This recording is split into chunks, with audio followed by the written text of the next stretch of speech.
Thank you for tuning into For Love's Sake, a relationship education podcast.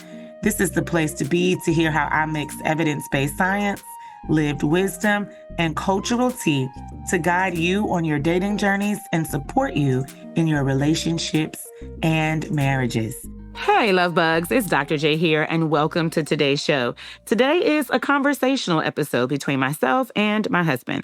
Join us as we discuss men's perceived loss of freedom in their role as a husband and a common response that we've noticed in their wives that my husband is not a fan of. And I kind of side with the fellas on this one, at least in part. We're here to give you food for thought and invite you in on the conversation as you navigate your own dating and relationship journeys and marriage and families.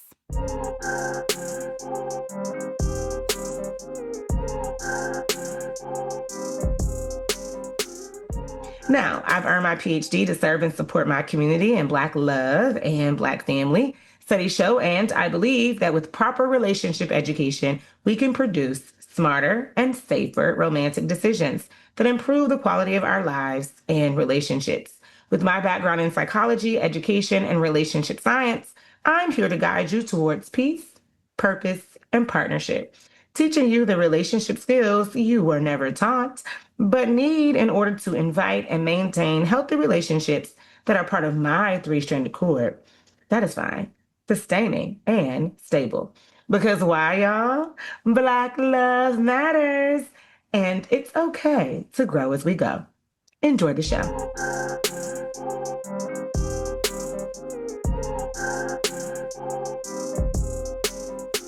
So earlier on this pod, I shared a research study that surveyed Black married men, and it asked them about the factors that both encouraged and discouraged marriage for them. Now, of course, they got over the things that discouraged them because they actually walked down the aisle and got married. But the researcher wanted them to list out what were the factors that kind of swayed you a little bit or gave you pause that you had to get over in order to get there. And so when it came to the things that originally held them back, one of them stood out to me because it's a topic that my husband has mentioned time and time again. It has also inspired conversations between the two of us on more than one occasion. And that is this perceived loss of freedom. Now, in the study, the researcher grouped social interactions with the homies along with closing out future romantic opportunities. And I said on the earlier pod, and I say it again here, I don't like those two being grouped together personally. But I really wanted to zoom in on the social interaction with the fellas because in my experience, in being married to my husband or being married to you, Jay, in my experience, you've noticed this trend in women, more so wives and wives' behavior that I think is good conversation for couples. And listening to you kind of speak out loud, it is a trend, almost like wife to wife to wife, but it's also the same kind of energy or the same kind of behavior where it's like almost no matter which wife, watch me say this and then we'll see them all do like then we'll see them all do this kind of thing. And so I really wanted to talk this out because I I mean, I have to just tell the fellas, like, listen, if you want to get married, yes, it comes with forsaking future romantic opportunities. I think that's another thing. But it grieves me a little bit to hear or to know that there could be a Black man who would like to marry, maybe is even dating a woman who he can see marriage with. And if at least half, and definitely more, of what's holding him back is, I'm not going to be able to kick it with my homies? What? Like, why do you think that? Why is that a thing? So that is the topic on the floor, and I would really love you to speak to it. But before you speak to it, let me say hey to you. Hey, Jeremiah. Hey, Joyce. All right, the floor is yours. Yeah, so I've cultivated a group of Black men and a community of Black men in the DC area for the last 7 years. Mhm.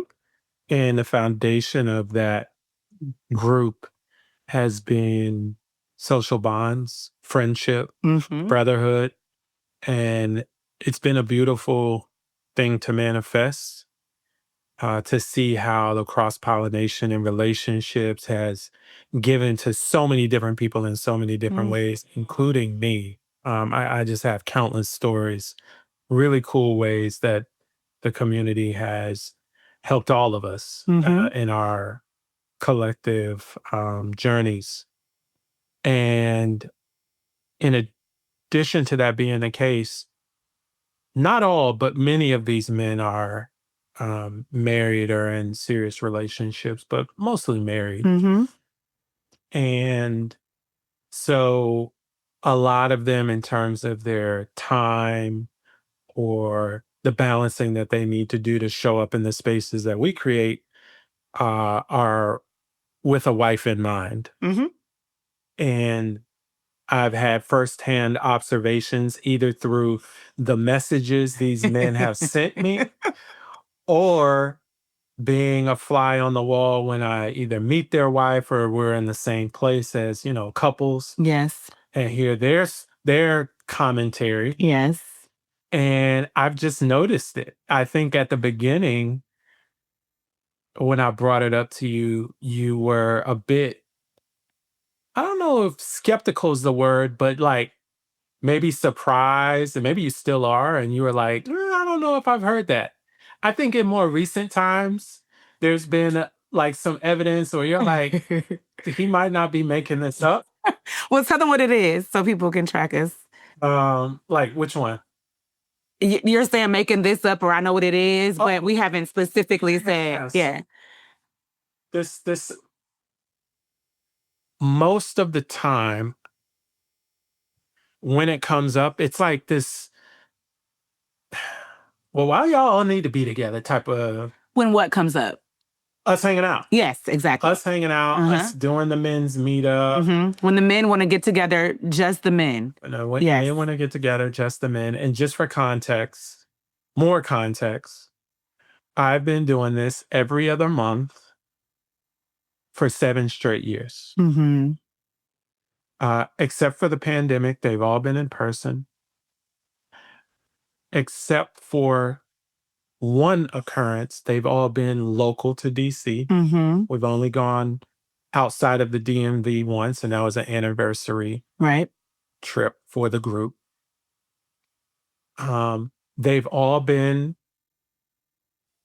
at someone's home, backyard, community center at their condo, Mm-hmm. never out in the world, Mm-hmm. except for one where a friend had like a spirits partnership and we had to be at a certain location and we take advantage of that. So all of the quote distractions that could be levied as an excuse for suspicion didn't exist Mm-hmm. In most cases, yeah. in nearly all cases. Yes. Yes. For 7 straight years, Mm-hmm. every other month.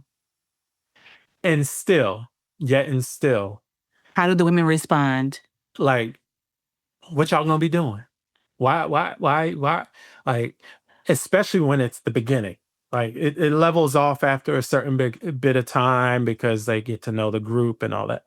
But at the beginning, the immediate reaction is, what y'all gonna be doing? Or why y'all need to do that? Or do women get to show up? Yeah. Either them. Why I can't come? Why? Yeah, Yes. that one. Yes. Why I can't know I you get come? that. And I've just been.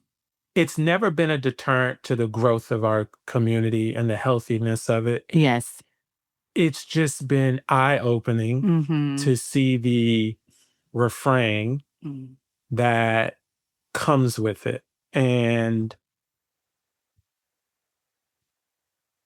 I've n- I've never been in a situation where my boy or my homie who's been partnered had a situation where his wife or female partner was going to do something with her girls, and that was the That's how the reaction Shellas he reacted. had. Yeah, yeah, yeah. And I know that there's this, well, you know how guys are when they get together, whoop wop, whoop wop.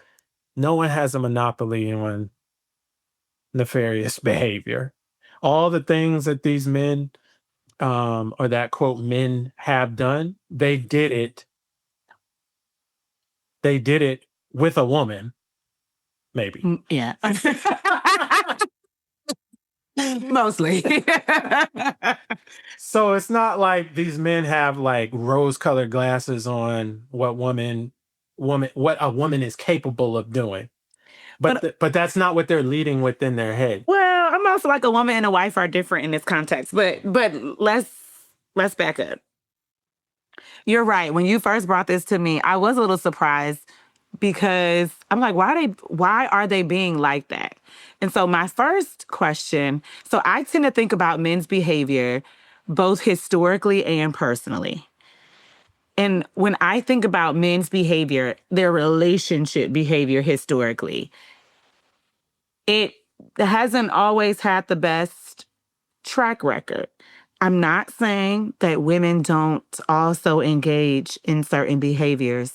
I'm just speaking what we kind of know unfolds, hits the fan from a historical perspective.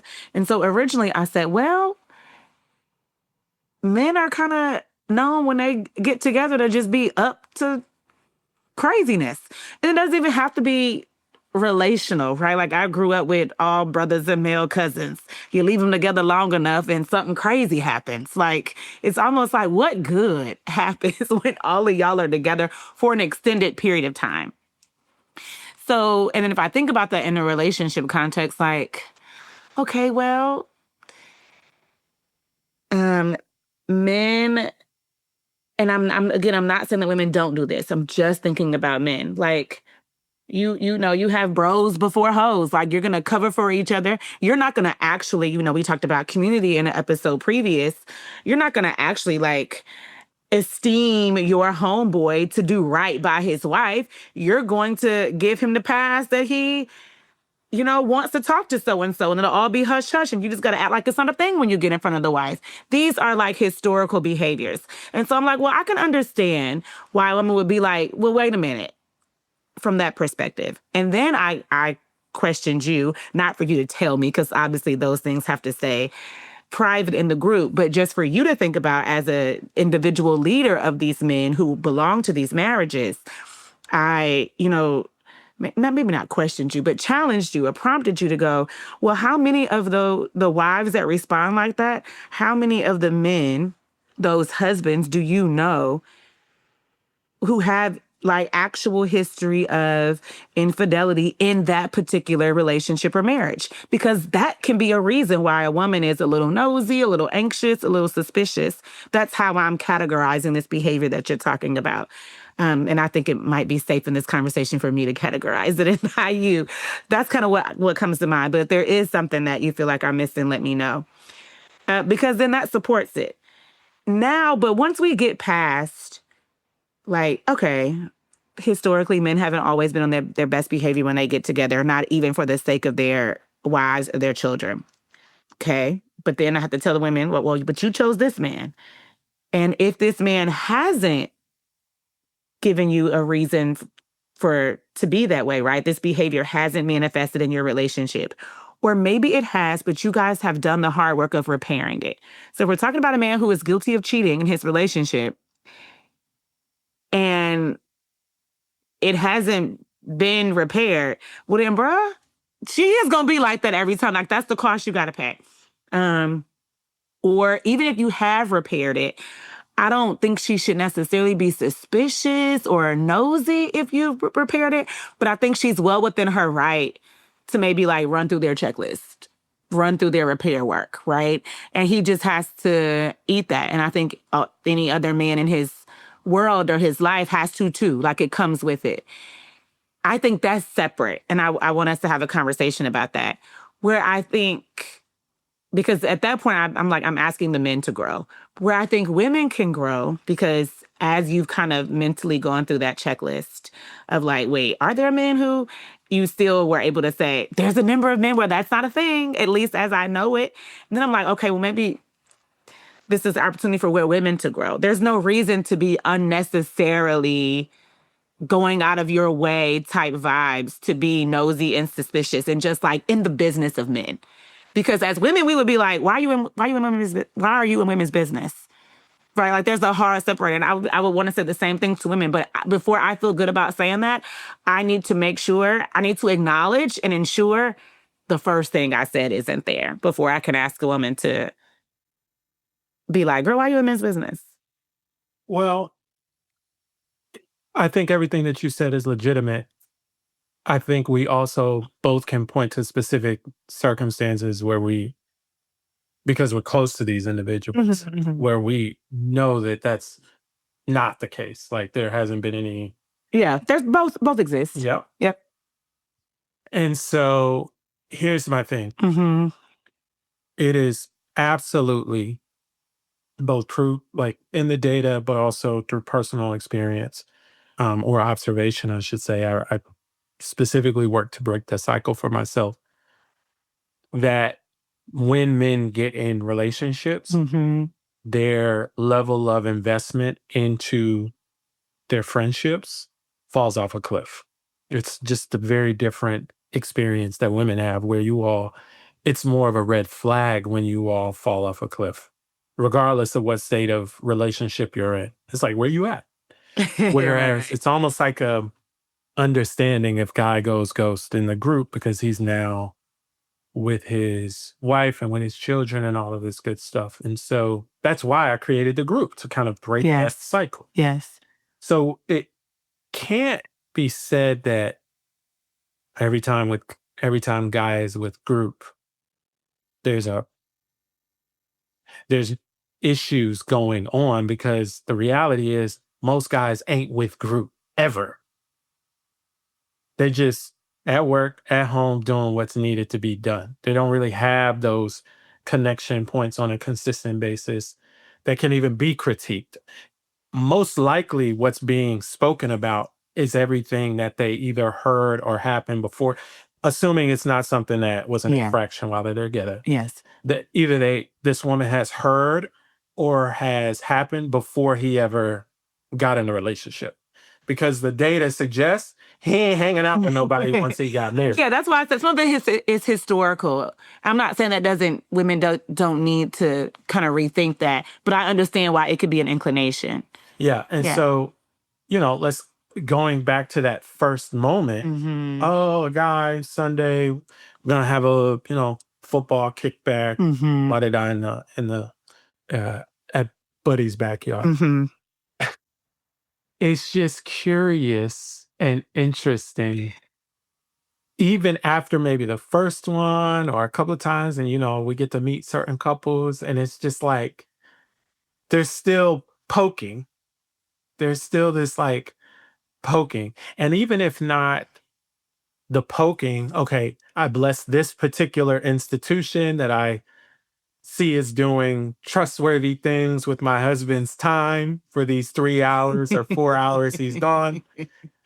There's still, this is not everyone, but Mm-hmm. there are experiences I've had where there's still this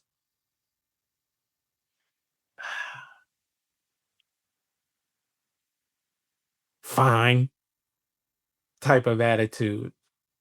Okay, so not getting up in your face about it, but not necessarily feeling glad about it. Not blessing it then. If you're like fine, then you're not really blessing it. You're just like, I'm not gonna put up a stink about the fact that it's happening. And let me be clear, most of the women who have really gotten to know the space, vis-a-vis their husband, um, love it. Yeah, you need Yeah, because that. they concede. Yeah. You need that. Go do that. Yes. Glad you got that. But it's a surprisingly higher number than I would have expected that still have this kind of, I'm not going to say they don't bless it. It's just fine. That's just kind of what he does. Less of a realization that this is something he needs. Oh, I see. This is something he Okay. Okay. needs. Like it is. part of how he maintains good health, good wellness For himself. for himself. That, Imagine you, wife, never being able to, or very rarely being able to kick it with your sisterhood. yeah, imagine a man telling you can't have a spa day. You go crazy. Right. Right. Or not just you can't, but like giving you the side eye as to why Right. you feel like you need Right, right, to, right. or, oh yeah, that's a little cute thing she does. It's, I want both men and their partners Mm-hmm. to realize that this is a part of the equation for good health and good longevity, and not just a nice to have.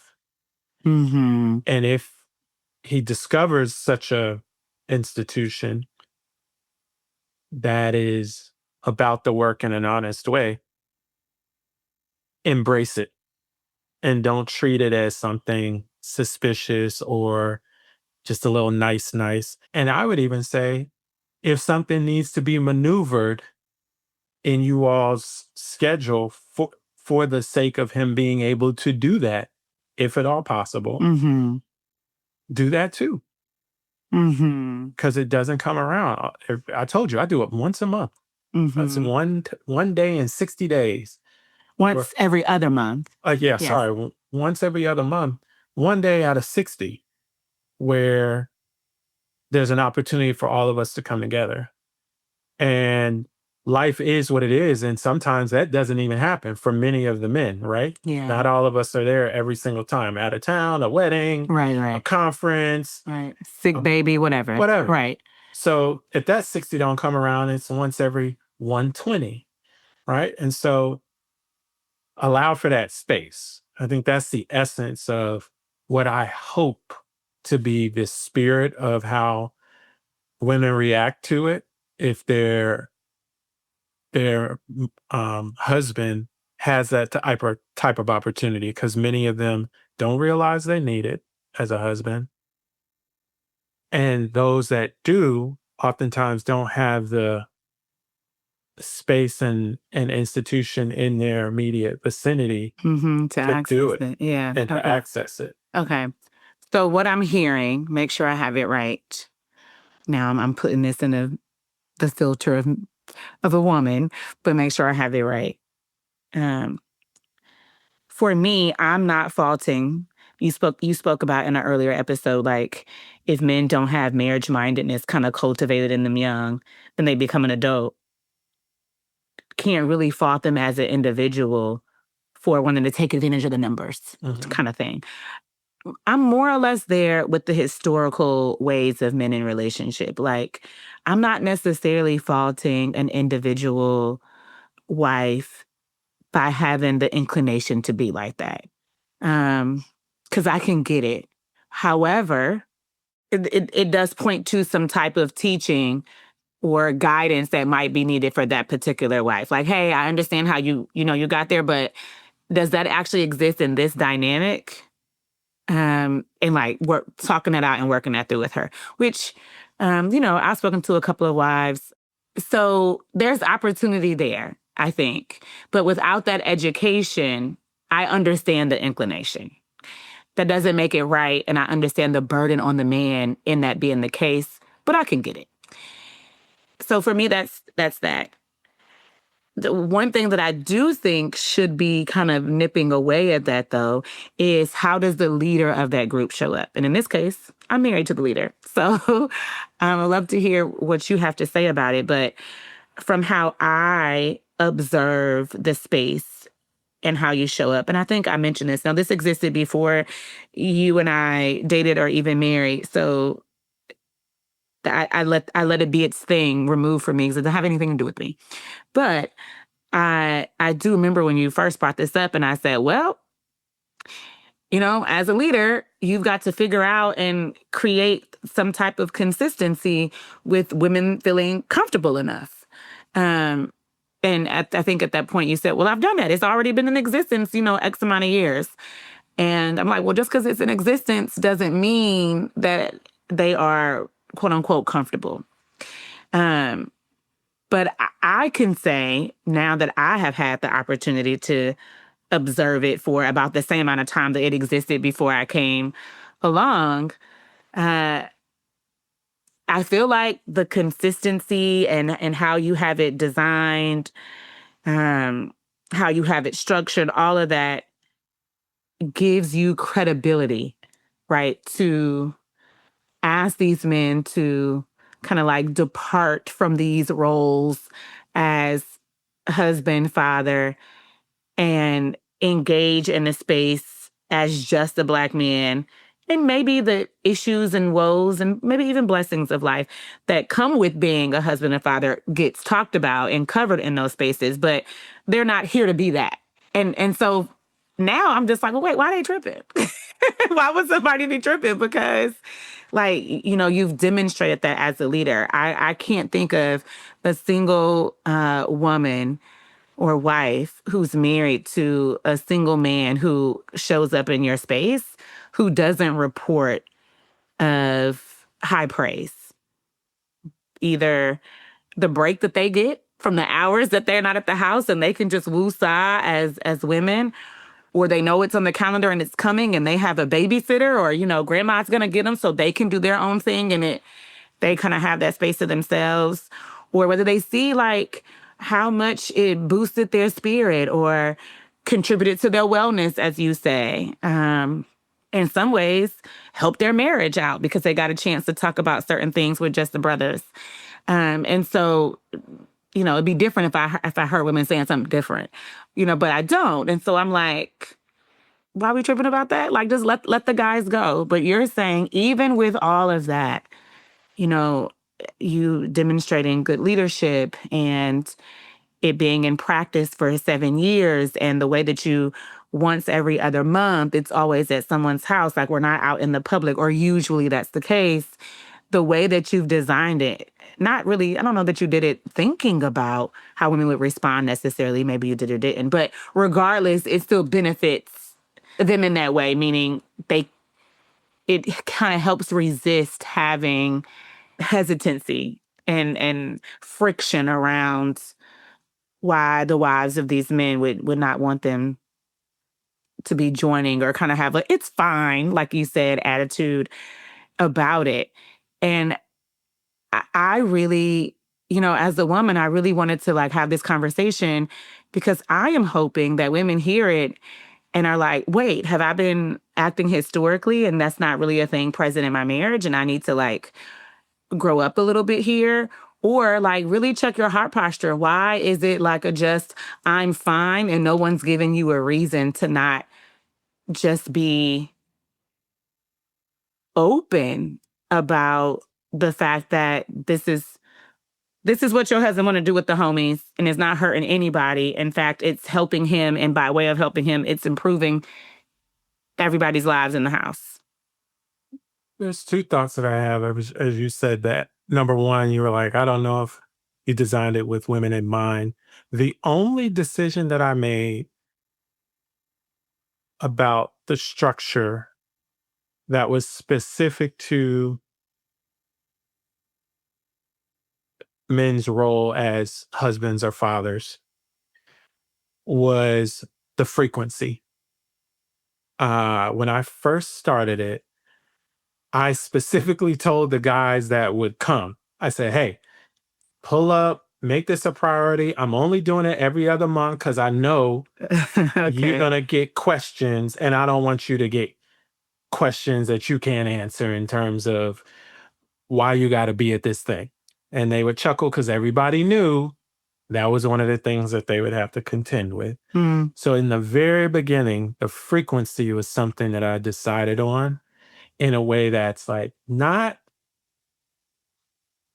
so busy that it caused strain around why you got to be there, but not so infrequent that if you miss two, we won't see you for 8 months mm-hmm. if you Mm-hmm. miss two in a row. Mm-hmm. So that was a balance there. And also being able to deliver on it. Once a month doesn't seem like a lot, but It can It be. can, yeah. It can be when it requires like really advanced planning. In Mm-hmm. effect, you're planning every 2 weeks, Mm-hmm. right? You got to plan every 2 weeks to pull off something every Mm-hmm. month. So I didn't want that. Mm-hmm. That's how we ended up there.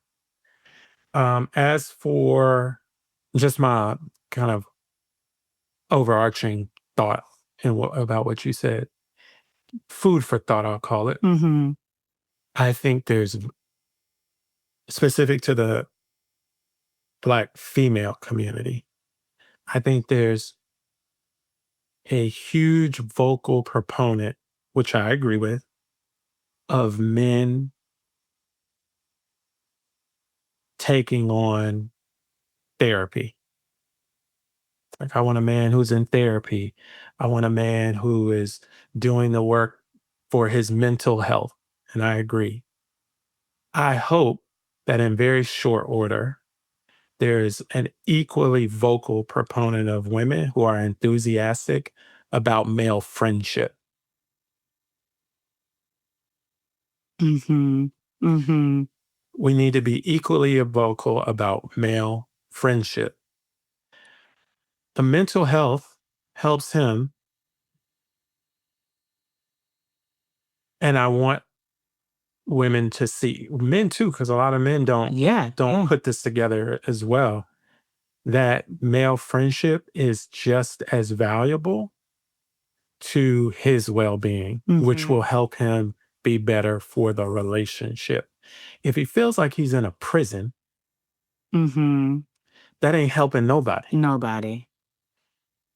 either in his mind or in his relationships. Mm-hmm. And the way he shows up. Mm-hmm. The mental health helps him get out of the prison of his mind. Mm-hmm.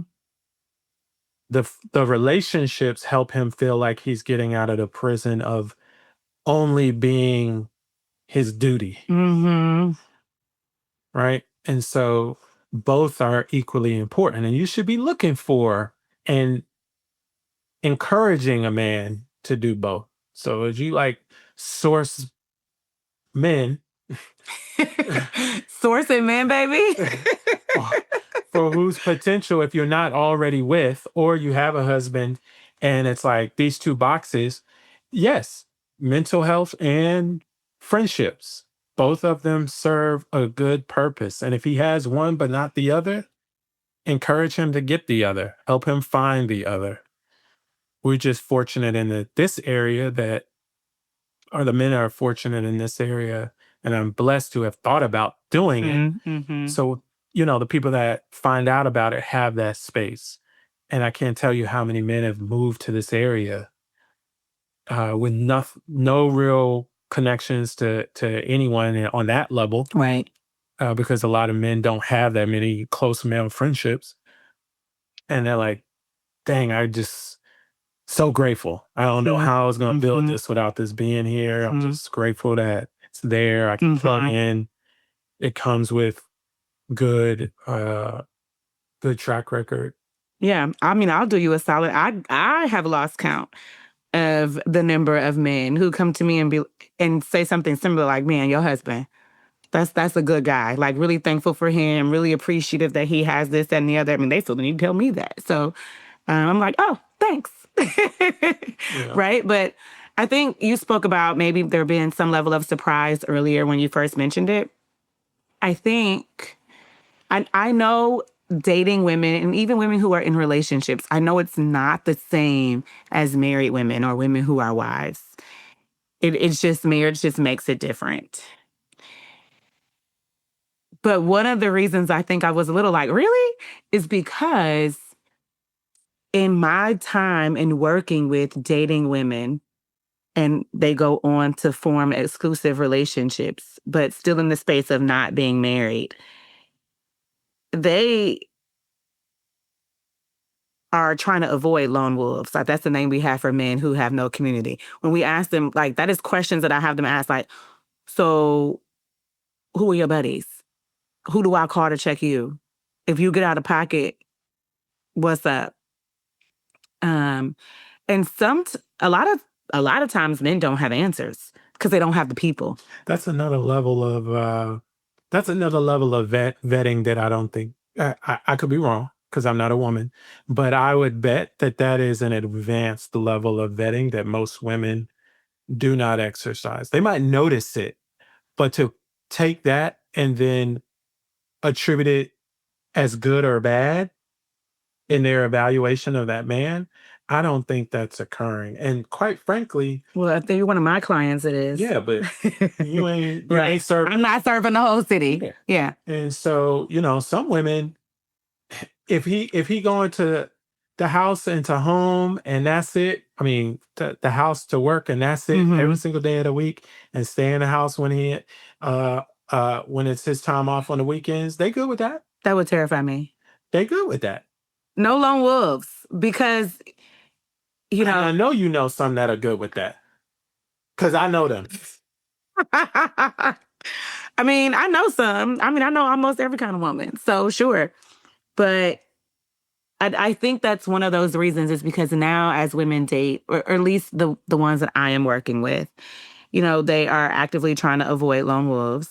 They want to marry into families, communities, and men who have access to that and a sense of self, with within that. Now that doesn't mean, right? I'm watching some of those clients where I've mostly had a dating and relationship with them transition into wives. And that doesn't mean that now as a wife, oh no, you can't go nowhere. Right? Like I'm not saying that doesn't happen in that. As I see that evolution with them, I'll be looking for that trend. But um that is a little bit why I was taken aback. I'm like, wow, we actively try to avoid that. And look at how you're saying it shows up with, long-term partners, or with wives. So anywho, thank you so much for speaking to your experience in this area. I appreciate your thoughts. Yeah, just trying to champion male friendships. They're important. If you haven't heard of the Harvard study for, I think it's called You happiness, know I have. not you, your audience, Oh. go look it up.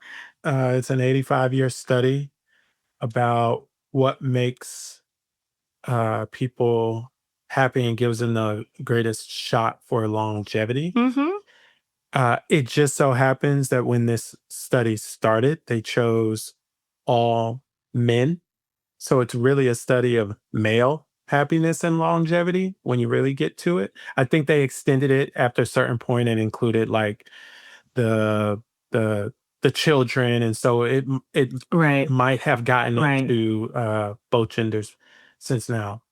But the core of it has been almost all males, and uh, the number one indicator that 85-year study, the longest study on happiness and longevity that's ever been conducted and is still active. The number one indicator is the strength of that man's relationships, romantic and otherwise. Mm-hmm. And this is the two indicators are happiness and health. Yes. Yes. So, this isn't a nice to have. This Mm-hmm. isn't a nice to have. Mm-hmm. This is a key component for a man's longevity, his well being over time. And if you're seeking to have a long, prosperous, uh, beautiful, 50 plus year marriage with a man, and you want him to be around that long, Right. then encouraging him to have strong, consistent, and deep Mm-hmm. relationships with other men is the number one way to get him there. So look at Yeah. that study, see what it talks about, and find an equivalent type of men's meetup group in his area. If he's not already a part of it, encourage him to be a part of it. I like that because the thought that I had was it's more than keeping him off that salt or that sugar, ladies, or even encouraging him to exercise. But the way that women show up very well in those spaces for men advocating for their health, I think you're saying like, and you want to see a similar behavior when it comes to the quality of their connections. And then I just want to close with this. This isn't the men's group that you've led over the past, I don't know, 7+ years here in the city, but it's men's work that you're involved in. This was the first time that you, for me as a wife, your wife, was the first time that you were engaged in a body of men's work, I'm calling it, where the men who were engaged in that work, it was like a pilot you did, their wives, came up to me and was like, oh, that changed my husband. Or something visible or tangible that they saw where they thought it was worth him being there. Like, yeah, that's what you're supposed to get out of those kind of like retreats or activities type of thing. Um, and so do I don't know if women need it to be more visible or more tangible. I don't know that it should require that, but it was refreshing for me to hear, like just as a woman, as a fellow wife, that they were really blessed by how much it shaped their husband. And it was just about that. I'm pretty sure there was some dividend coming back to them or their children in some way, but that's not where the appreciation and the gratitude was coming from. It really was like, yo, that poured into my husband in a way that he needed. And I'm so grateful. Yeah, I appreciate that. And, over the course of this year and late last year, starting to expand the work that's being Mm-hmm. done, um, this men's work.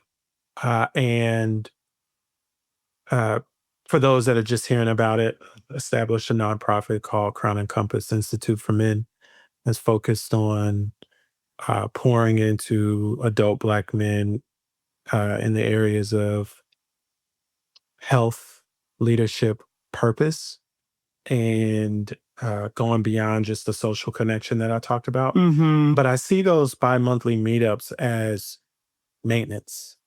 It's Mm. maintenance over time. It's Mm-hmm. ensuring that the baseline level is sufficiently high so that if something hits, it's not a total crash out. Mm-hmm. All right. Like it's just keeping the baseline where it needs to be because you're constantly getting something poured into you, even when you're pouring out in other areas of your life. So it's maintenance, but maintenance is critical. Mm-hmm. Maintenance is critical. That's how you build resilience. Mm-hmm. The the retreat that was multi-day that you talked about, pilot retreat that we did with a couple of these men and that the wives commented on for those that were married. Um, those are specifically meant for awakenings and aha moments Mm-hmm. for those individual men. It's not maintenance. It's an intensive, specifically designed to awaken something new in them that they Mm-hmm. either forgot or didn't know was there or denied. Mm-hmm. And so that has a much more visible um, outcome, both for them, but also for those that are closer to them to see how they move the day to day. You're going to notice that. And so I think that's what they noticed. Mm-hmm. And I'm glad that they did. And they Sure. told me Sure. the same. And so I'm super grateful because that was validation for us that we're doing this the right way. I think there are levels, men are not naturally all in on sharing the deepest thoughts and emotions and all of these things. And so the consistency of the meetups and the maintenance creates, I think, an overall comfort and respect for the group and for the men that are among the group. Mm-hmm. And then for those that want to take the next step and do something a bit deeper that helps them to awaken something specifically for them, Mm-hmm. they can do these multi-day retreats that help for that. So trying to meet men where they are. Mm-hmm. And yeah, I'm glad that they saw that within their husbands when they came home. I just realized something that we have in common. Like when you kept saying maintenance, I was like, no, I get it. That's literally the work that I do with women, whether they're dating or in relationships, or I'm actually speaking or working with a couple. I mean, sometimes there's repair work and sometimes there's like getting started work, but a lot of it is just maintenance. But you're right. Maintenance is so protective. We kind of see it as like the daily, the humdrum, but when something for real happens to you in life and you don't have access to it or you've made an extended departure from it, you're going to wish you had it. You are going to wish Yeah. you had it. I forget what this phrase comes from, but they call it daily deposits in Mm-hmm. relationship. Probably Gottman. Maybe, Yeah.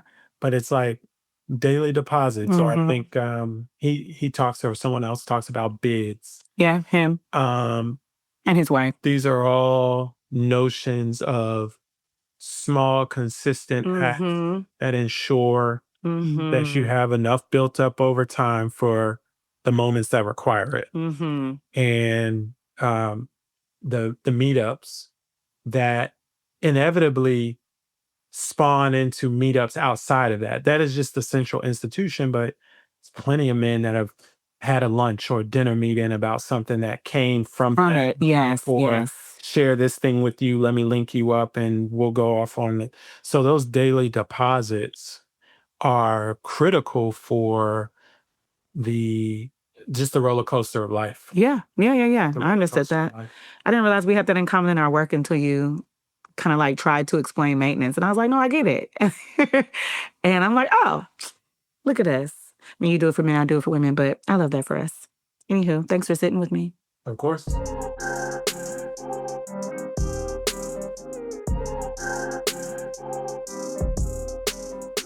If you enjoyed today's show and would like to keep this podcast in production, subscribe, like, comment, or consider making a donation. Thank you so much for your support. Until our next time together, love, light, and relationship. Remember, we grow as we go. And I'll be with you in the next episode. Cheers.